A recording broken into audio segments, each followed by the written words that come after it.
Hey guys, kain tayo. Or better yet, halika, sumama kayo sa amin.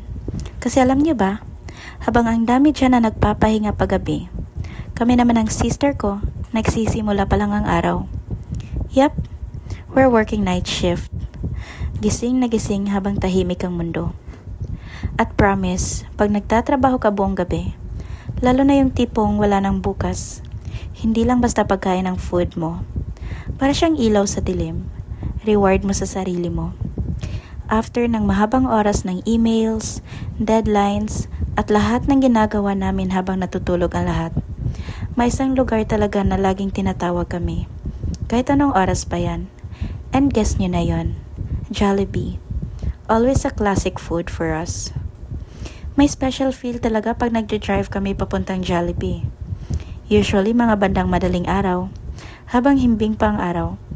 Yung familiar na ilaw na nang i-invite.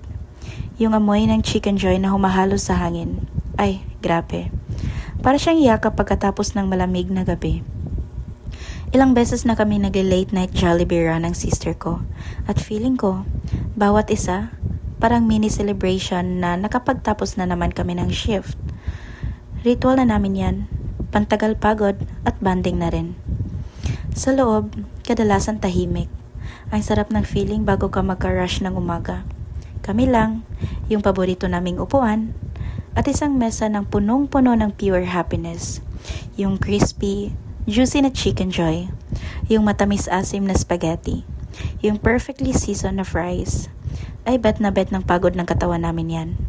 Perfect combination. At ang pinakamasarap, of course, sharing it all with my sister.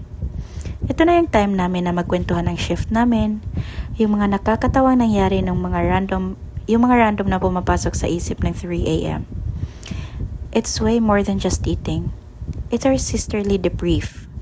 Yung chance na mag-catch up na maging kami lang after ilang oras ng pagiging on sa work. May unique bond talaga na nabuo ang pagbabahagi kayo ng night shift grind. At yung mga Jollibee moments na yan, diyan talaga lumalabas ang sisterhood namin. Ang sarap sa feeling.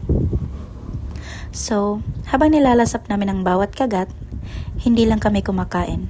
Nagre-recharge kami, both physically and mentally. These late night Jollibee dates are a good reminder na kahit unconventional ang working hours mo, may mga moments pa rin ng joy at comfort na mahahanap mo. Para sa akin, it's all about finding your happy place, your go-to spot, and syempre, yung mga taong nagpapasarap ng mga shifts na medyo mabigat. It makes all the hard work worth it. So yeah, para sa night shift, sa sisterhood, at sa comfort ng Jollibee, hindi lang yan basta fast food. Lasang bahay, literally kahit anong oras, umaga man o gabi. Salamat sa pag-join sa aming late night adventure. Kain tayo ulit next time!